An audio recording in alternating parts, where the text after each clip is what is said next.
मसाले तो बहुत हैं, पर प्रकृति की गोद से खास चुने मसाले जिनकी ताजगी, खुशबू और स्वाद रहे बरकरार, ऐसे उम्दा मसाले बनाते हैं सिर्फ कैच। कैच का कोई मैच नहीं, 100%।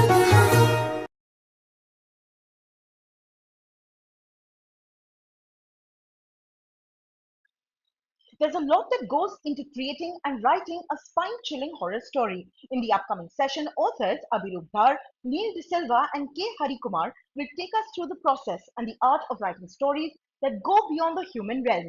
In conversation, we have Siddharth Nirvan, an ENT surgeon and author of 3 horror books. So sit back and enjoy this thrilling session.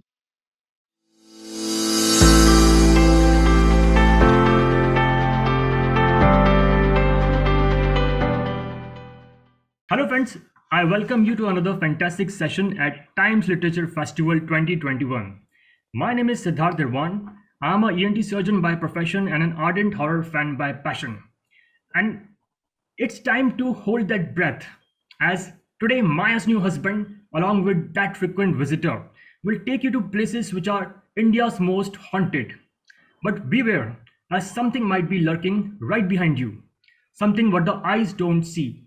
But as long as you have the ghost hunter with you, whether it's a Belvoir Brook haunting or a dead people's town, or you're encountering entities like Yakshini or Pishach, you need not worry, but do remember in the end that the dead never die.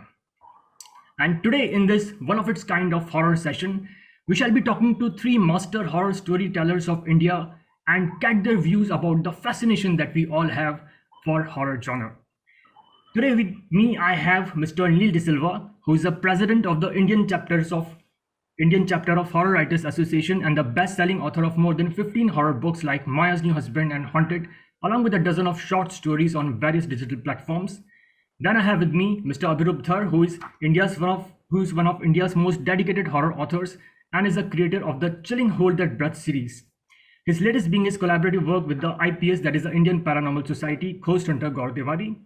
Also known as Horror Kumar, I have with me my third guest. K. Hari Kumar is a leading horror screenplay writer with shows like Brahm and is the best-selling author of fiction as well as non-fiction books like That Frequent Visitor and India's Most Haunted. So let us begin our session, and I would like to ask a question and I would like to have the views of all of my panelists as what they feel about it. My first question is that and it goes first to Mr. Neil De Silva.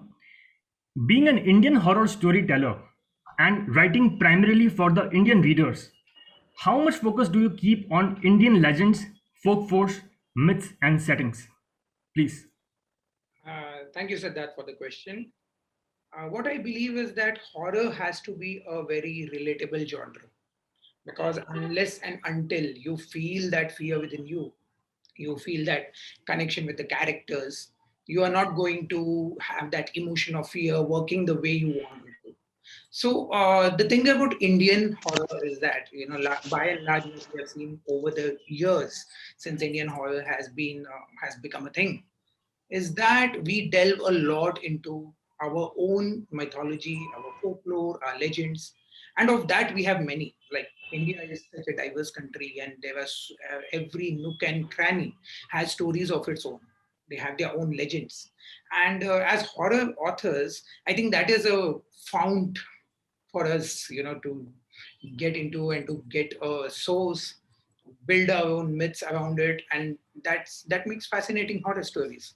So the thing is, we have grown up on horror stories. All of us have. India has this.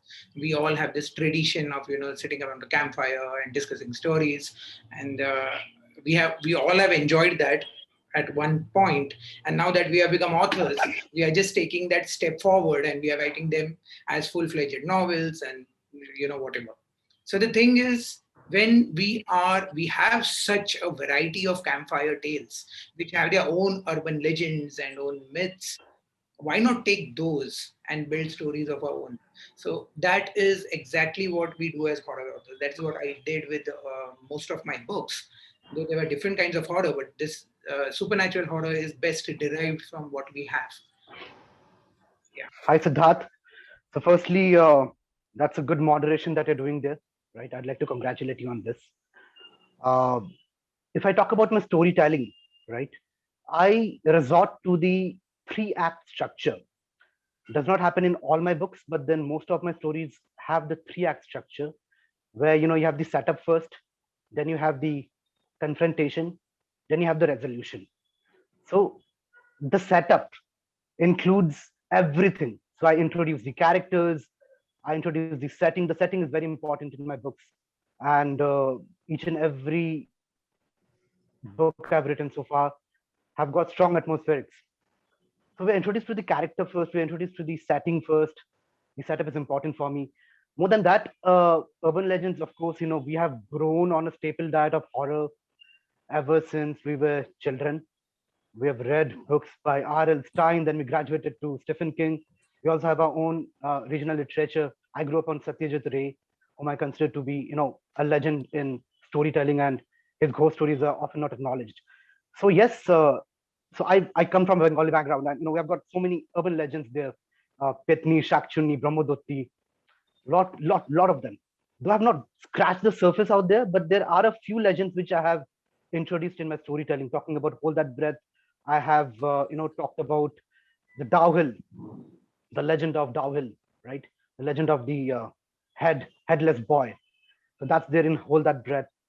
And if I talk about Belvoir Brook haunting, again, it's based on a legend which I'd heard when I was in Darjeeling many years ago.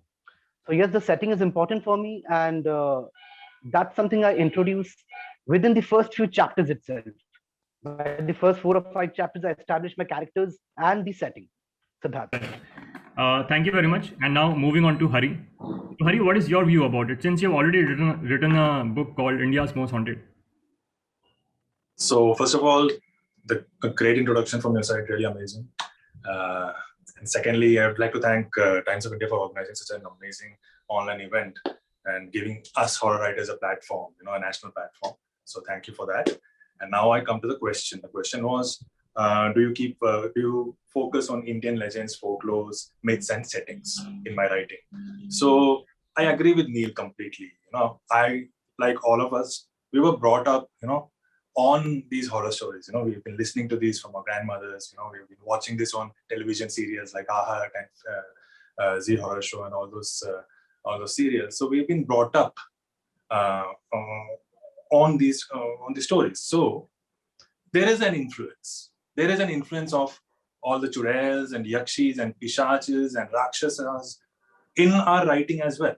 But to answer your question, do I focus on these legends all the time? Answer is no. Only if the story demands. If my story demands that, I will definitely focus on that.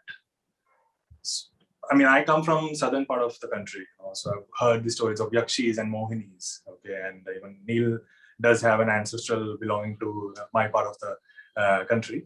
But that doesn't mean that if my story is set in Kerala or my protagonist is a Malayali, doesn't mean that my story will have a yakshi. If the story demands it, if the story is about a yakshi, then yes, I will focus on the supernatural entity or the legend of the yakshi. Otherwise, I would not. Now, the second thing is, what drives this need? I mean, how do I decide or where to set the story, or what the story should be about? And that comes from, if it's a film, it's coming from a producer, because he or she knows their audience. Jo chalta hai, jo bikta hai, wo likho. And when it comes to books, it's my commissioning editor or my publisher who's going to tell me, Hari, this is what we need. This is the need of the hour. So please do that. So yeah, so it depends on that. So if the demand is for a folk horror or a horror based on folk tales, then yes, or mythical creatures, then yes, then I'll definitely focus on that. Otherwise, I wouldn't. Absolutely, and just like to take away from what you said that जो बिकता है, so it's like it is said that जो दिखता है वो बिकता है, but you write about दिखता ही नहीं है, yeah, so दिखता ही नहीं है, but you write about those things, but write about those things जो दिखता ही नहीं है, मगर फिर भी बिकता है. Okay, and my next question to you is to Abhirup. Actually, it's a common question, and I'd just like to begin with Abhirup. So, as all three of you have written in both horror fiction as well as non-fiction formats. So you have written about the haunted places, and you have collaborated with the paranormal investigators, the very famous from India. What is the essential difference that you find in writing for the two, both fiction as well as non-fiction? I'd like to start with Abhirup, who want to hurry, and then Mr. Neil Silva. Thank you, Siddharth, for this question. See, if you ask me, and if I have to tell you my views about it, and since I've written two non-fiction now, one is released very recently, the other is yet to release. It will probably be out by next year. So I believe fiction is all about imagination. It's all about imagination. It's all about how you maybe you are basing it on a certain real incident, but you're stretching it too further, and you're probably also fabricating it to an extent. But you write from your heart, and you're playing with imagination. You're writing from your heart. In non-fiction, it's more about writing from the mind. And if I have to differentiate between them, let me tell you, both can be based on real incidents, but if it is an account of the truth, it is non-fiction. And if you're stretching the truth, then it is fiction. And that's my take on it, Siddharth. Hari. Yeah, so I think all of us have written horror non-fiction. So horror and non-fiction don't really go, together very well. It's kind of ironic because it's all based on hauntings. It's all based on rumors. Okay, it's not fact. There's fiction, there's fact, and then there's non-fiction, something that's in between. So Neil has written two books based on the true accounts of paranormal investigators. Abhirup has also written that very recently. And I have written India's Most Haunted, which is again based on rumors and popular legends, that are there in India. But then they're all based on rumors. Somewhere we writers take we're not reporting news or facts. And it's like primetime news these days, thoda masala dal ke, we are reporting something which is somebody else's account of something that has happened. The fact, so for example, the haunting of Bhangar, or maybe some cemetery in Calcutta. There is South Park Cemetery. Correct, right? Abhirup, that's the name, right? Yeah. So the truth is very simple. The fact is very simple. People have died. They have been buried there. That's the truth. That's it. The end. That's the fact. Now, whether it's a haunted place, or whether you're hearing screams of a woman at night, whether there's a woman in white asking for a lift from people or random people, that somewhere become stories, and we are kind of masquerading it as non-fiction and creating non-fiction and selling it to people. So that's my view. So when it comes to horror, there is no non-fiction in horror. It's all fiction. It's all stories. It's all accounts of somebody else. So whether it's a paranormal investigator or a tantric or whatever it is, or even a writer like us, it's just what we feel is true.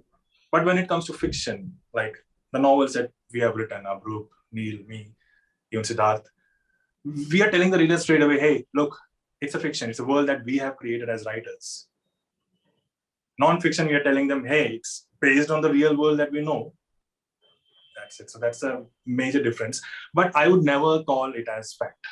Fact is completely different. More of narrative non-fiction, if I have to name it. Narrative. Yeah, narrative non-fiction, creative non-fiction. You can. The new genre. Yes. Yeah, that's what happens in horror. That's what happens in reality. And yeah, I second you, Hari. I totally second you on this. It's a viewpoint of someone who's been there. So I'm not saying that person is wrong or that person is just making up stories. Yes, they might have had that experience, but we're just conveying it. We're just reporting it to the reader. It's their personal experience or your personal experience if you've been there. But again, it's not fact. Fact is something that you used to get in news channels long back. Absolutely. Neil sir? So what is your take on that? What I wanted to say, both of you have already said it, Abhirup and Hari. So, but what I'd like to add is that the process of approaching fiction and non-fiction, I find it to be two different things. Like when you're writing a fiction book, the focus is more on outlining how you're going to make the story. Abhirup talked about the 3-act structure. I'm sure we all have our own ways of structuring stories. I have mine. So the focus is there, what you're outlining, and everything comes from your imagination. So what lore you're building, what legend you're building, plus what are the characters? Because here you're creating the characters out of nothing. Okay, so it's completely in your court what you are going to make, what you're going to create, how you're going to engross the reader in the story that you are creating, the world that you're imagining. That is what fiction is about. And that is the fun of fiction. Fiction writing for me is, it straddles fantasy. So that is where my horror fiction writing goes.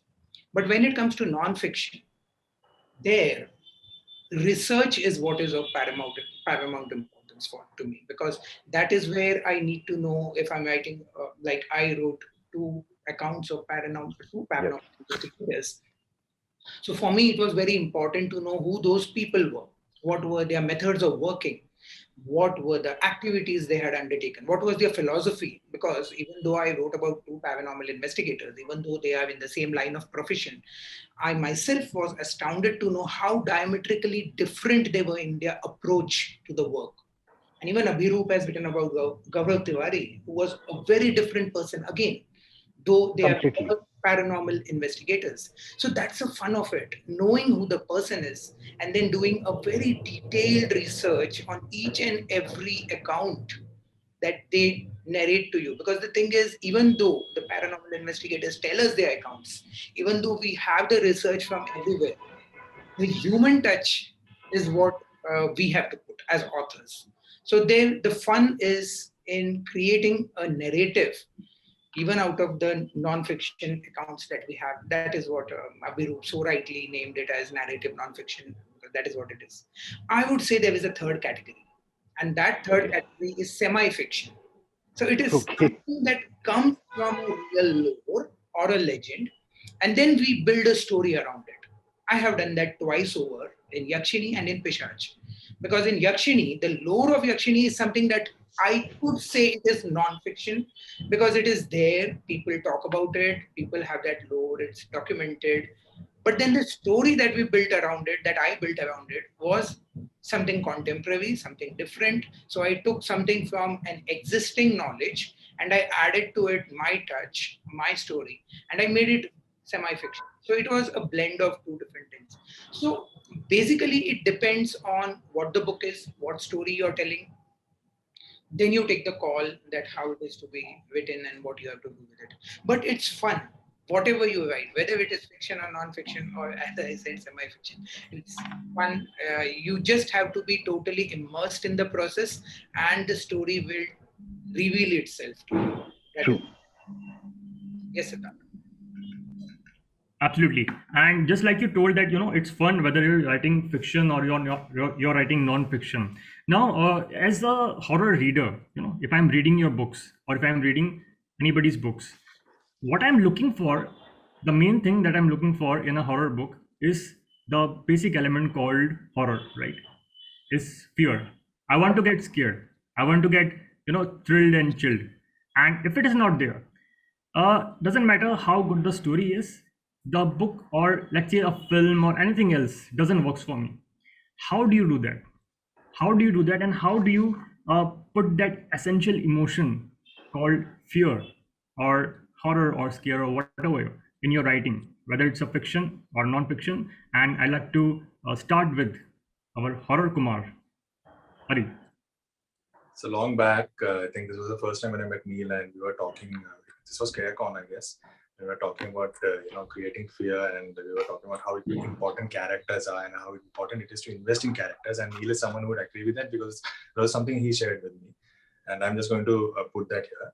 It is very important to invest in our characters. The idea is the most important part of the story, the core idea, and then the character and the idea which takes the character from point A to B to C and then the end. Okay, so how do we induce fear?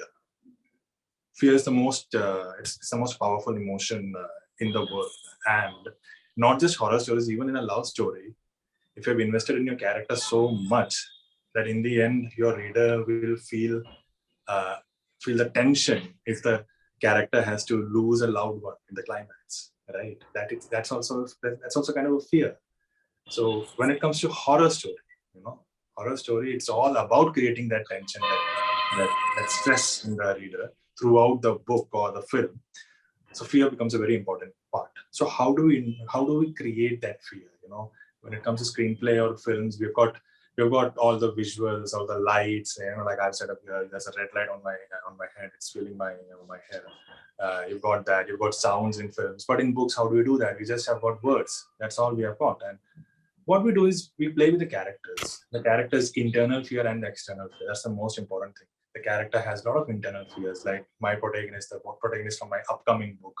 She's a mental patient. She's suffering from schizophrenia, and that itself has given her multiple phobias. So now I know when the reader reads, the reader knows that this particular character suffers from a lot of phobias. So whenever there's, she has to go inside a lift, the reader knows, lift I don't have to write, she goes inside the lift and the doors are closing. I don't have to do that. I just say, she's standing there and there's a lift in front of her and she has to climb, reach the 8th floor. Otherwise the villain is going to get her. That's it. The reader gets the idea and that fear starts building in the reader's mind as well. And the second one is the external fear. External fear is the physical danger or the physical threat that you put your character through. Again, you have to invest in the character. Otherwise, the reader will never feel for your character, right? So that external fear is equally important. So, like, it's a serial killer who's after the character. So that serial killer is the external fear. You know that if he catches her or she catches her, he's going to kill her. So that's there. And more importantly, there are many kinds of writers. There are some writers who use a lot of words to create that fear. They'll describe every emotion. They describe every movement in that particular scene or chapter or whatever it is. But I believe that less is more, especially when it comes to horror. Write as less as possible, because the thing is, a lot of scholars will kind of disagree with me, but fear is very subjective. What scares me, if I write it might not scare all my readers. And even if it scares it, the degree of fear might be different. So for a kid, if I write about a monster under the bed, a kid who's 5 years old or 6 years old who's reading that book might feel scared. But an adult like Neil here or Siddharth or Abhirup or me will be like, okay, fine. There's no monster under the bed. So that's the degree of fear which it creates. So fear is subjective. So what we should do is that when you're writing a horror sequence, especially when you're writing a horror sequence, use minimal descriptions. Just a good writer will use a lot of words. A good horror writer would just sow the seeds and let the reader, grow the tree of horror. That's how I do it. It's minimal writing. Okay, Neil sir, what is your view about it? So how do we create fear? For me, my answer will be very short. It has to be something that frightens me. That's it. So if it frightens me, if it does not let me sleep at night, then I know that I can write a good book out of it. So how do I get the sources? They may be my own phobias, which I have. So like I am deathly scared of dead bodies. So I wrote a serial killer story where there was a lot of slash and gore, and I went to the extreme limit. I was quite disturbed by certain cases that happened in India and in our country, worldwide, but in our country especially. And when that happened, that depressed me. That gave me a kind of emotional low that I could not come out of. And that I converted into fear, and I wrote Watchmen. So this is what I do.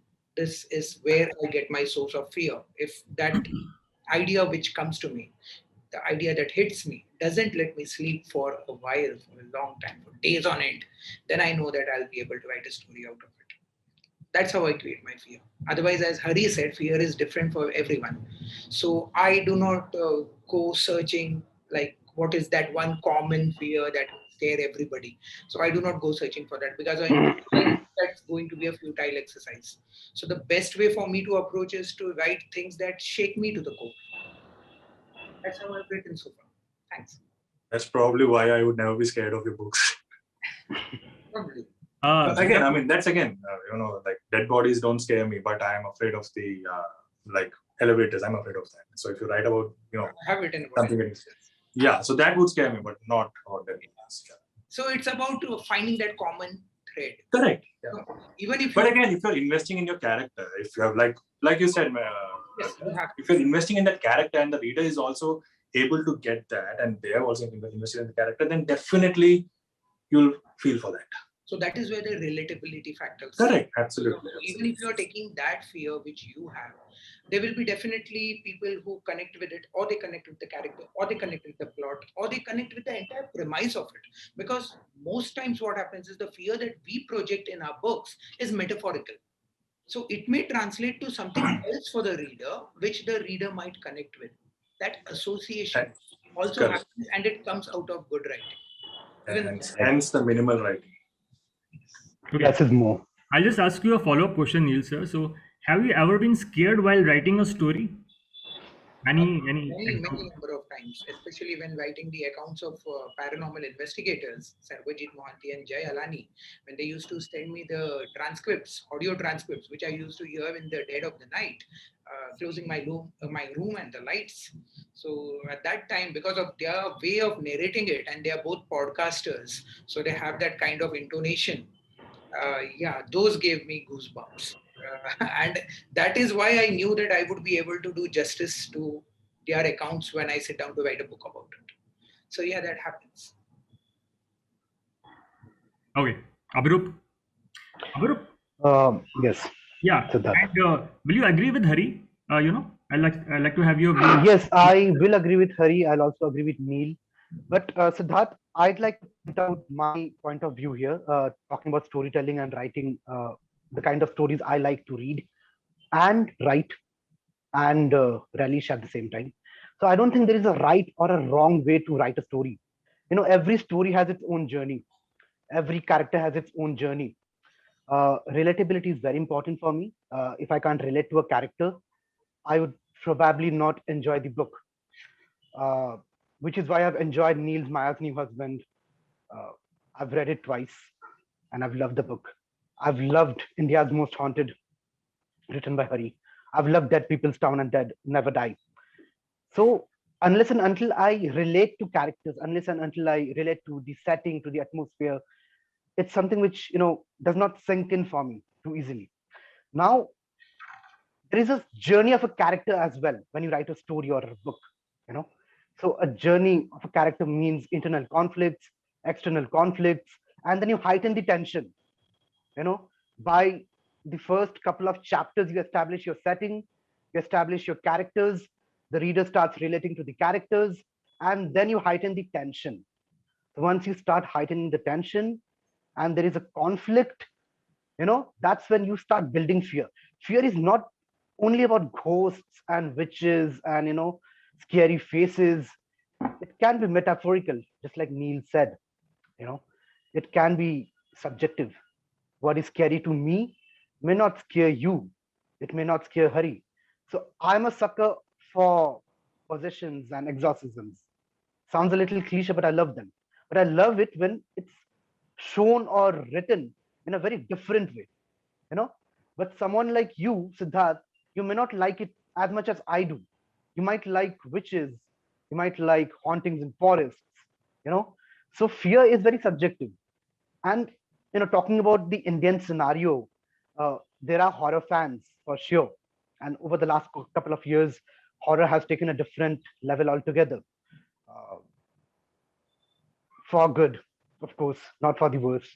Now the point is, the non-horror fans who do not read horror and they start reading horror, so for them it's like, they understand horror is all about ghost spirits and the paranormal. But Siddharth, there are so many kinds of horror which we'll come to later. There is paranormal horror, there is splatterpunk, there is something called if I talk about Stephen King's Misery, right? It was also horror, but it was not supernatural. So horror is subjective. It depends on how you make the characters relatable, how you heighten the tension at the end of the day, that fear is established. Siddharth. Thank you very much, Abhirup. And just following to what you just said, that most of us just know about horror as it's a bhoot, pishach, or chudel.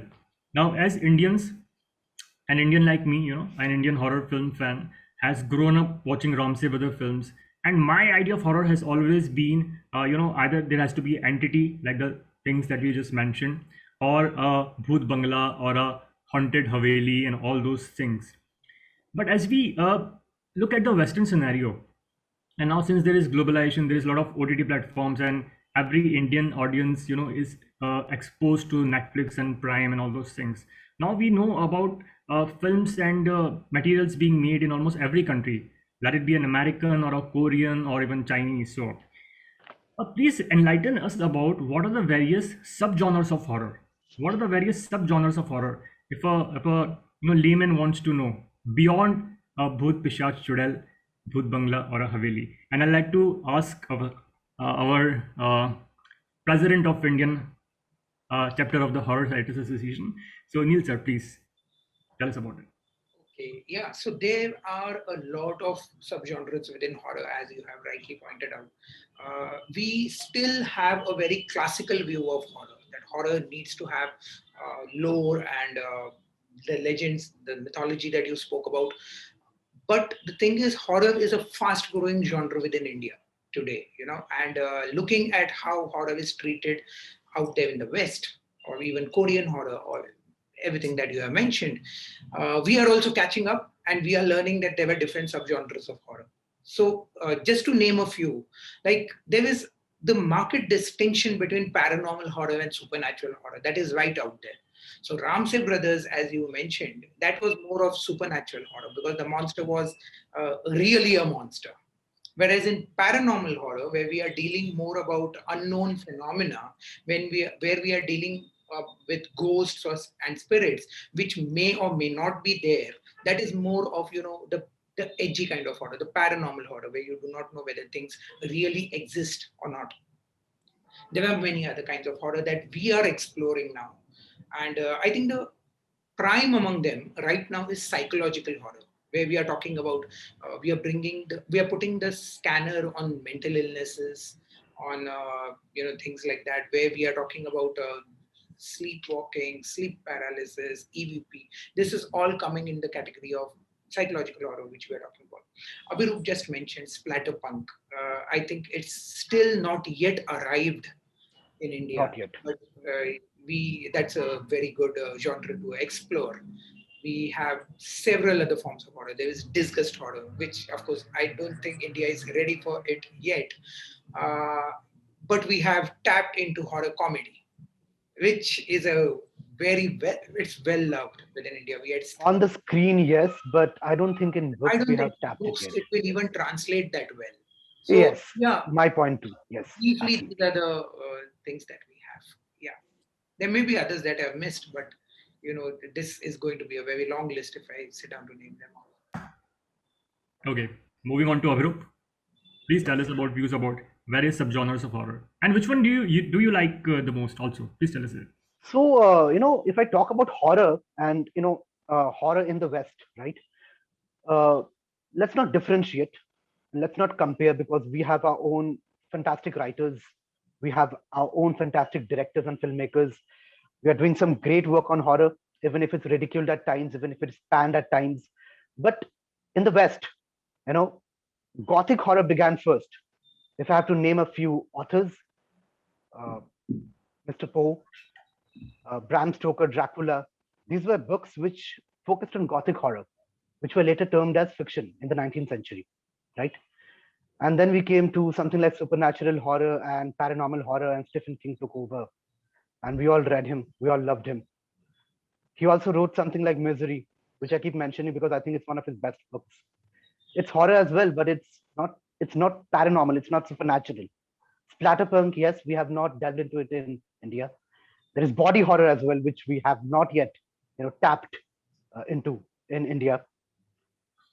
Horror comedy, Neil has mentioned. There can be other genres as well. There is horror erotica, which has been quite a favorite in India, if I talk about the screen. But if I talk about the literature part in India, we have stuck to a few, subgenres only. Stuck to paranormal, which is of course a favorite. Everyone loves paranormal. We've stuck to mental illnesses and schizophrenia, you know, uh, psychological horror. But we haven't yet tapped the other subgenres yet, Siddharth. It will take some time, not just for the audiences and the readers, but also for the horror writers to experiment a bit out there. That's what I feel. It will take some time. But yes, we have begun that transition. because we have understood that it's not about churels and ghosts and pisach and paranormal things all the time. Hari. Yeah, so I think all the subgenres have been covered by Abhirup and Neil. I'll just add a couple of more which I personally feel are very interesting. Cosmic horror, Lovecraft has really inspired us all. Then you've got science fiction horror, which is something which I personally love, and I'm working on something on those lines. I don't know when it's going to come out. Psychological horror is my personal favorite because at the end of the day, I feel that whatever horror is there, it's all psychological, and that's a very rational point of view. A lot of people will disagree, and a lot of people will agree with me as well. So even my next book is psychological horror, and the previous novel was also a psychological horror. So yeah, that is my personal favorite, and my favorite book and / film is a psychological / supernatural thriller called Rosemary's Baby. Yeah. So that's that. And as for the Indian horror, okay. First of all, when we talk about horror in India, whether it's horror comedy or urban, rural, whatever it is, there is no urban horror in India. It's only Ram Gopal Varma who did Bhoot. But if you look at other Ramsay films or even the books that we've read, including what I have written, mostly it is based on folk horror. It's based on folk tales, which was Siddharth's first question. Folk horror is simply any horror. It's a subgenre of horror in which the story is set in a remote or rural isolated place. There's some sacrificial ritual in the third act, something like that. And there's always religious symbolism of sorts. So I think that is what Indian horror, that's what readers and audience relates when it comes to horror in India. So if it's films like your Ramsay films, it's always about Saveli in the middle of the jungle. If it's even if it's Tree, even if it's Pari, it's all very similar if you look at it that way. We have to grow beyond that. I think Pari and Bulbul did some justice. They tried to get another layer into the traditional folk horror. And we as writers will be doing that. I think in my next book, I'm trying to do that. Neil has done that already in his previous books. Yeah, there are other genres like, I think Neil is a bit more towards that, how do I put it, more graphic style, which is something that other writers should also try. But then I don't know how many readers would actually take it up because it needs that level of maturity. I try different things, Hari. I experiment. I keep on experimenting. No two horror books of mine will be, there will be differences. Even in theme, I'm talking about even theme. But you never know. With that experiment, you will get more readers, Yes. That's what we are all doing, right? We are all trying to where, because the market is still growing and we do not really know who is the stereotypical horror reader in India yet. Though we are absolutely. At a lit fest, you know that. But the fact is that we don't really know who is our reader, what kind of stuff does the reader really like. Because the simple fact of the matter is there were not enough horror books yet. No, I think I'll disagree a little bit. I'll tell you why. Because we're talking about Indian English. Okay, all four of us are talking about Indian English horror. If you go to Hindi horror, you go to Malayalam. Malayalam horror is like very evolved. It's more like, there are even post-apocalyptic stories in Malayalam. Yes. There is Bengali horror, which is way more developed, and the readers are very much more, mature compared to what we get in Indian English horror. So I think that when you write in your regional language, there's a different flavor to it. There's a different flavor to it. There's a different fun element attached to it. There's a different relatability to it, which probably is missing in English horror. I won't say missing, but I do get these it's not missing, but that's what readers feel. That's what readers feel at times. No, again, I'll stick with Neil's point. We still haven't identified the reader. Okay. There are readers who would love a Chudel story in English. There are readers who would feel, the urban readers, they might feel, yaar, ye to wahi purani ghisi piti kahani hai. Are we saying that we don't have loyal horror fans in India? No, it's split. Loyal horror kind of readers in India? Books yet. So, when there is a body of a lot of books, then we will be able to identify that, okay, this is where the horror reader, and this is the kind of thing the horror reader enjoys reading. Correct. So, because we spoke about subgenres. But subgenres, correct. Right now, we're all sticking to the same. What we are giving them so far. So now we are the horror writers, we are the growing community. So when we give them different kinds of books, who knows, we may find readers for that as well. So yeah, it's just all growing, and we are all putting in our best. I'm sure that things are going to only look up from here. We need more horror writers. We need more horror books. More horror books, No. for sure. Absolutely, and let me just tell you, the discussion, this wonderful session is just getting interesting for me. But unfortunately, due to restraints of time, we have to end it right now. So I thank you very much, Neil sir, Abhirup, Hari, as well as anyone watching this show. I'll also like to thank the Times of India group for organizing this wonderful festival and giving horror a special place in it. And believe me, guys, the age of horror has just begun, as everyone rightly said. So it has just begun in India, and with the support of the horror fans, all of us are horror fans, even me, it is just going to become bigger and better. Thank you very much. Thank you again. Thank you for watching today's sessions. Please join us on Wednesday between 5 to 7 p.m. to watch our upcoming sessions. Also, don't forget to talk about us on our social media handles using the hashtag TimesLitFest.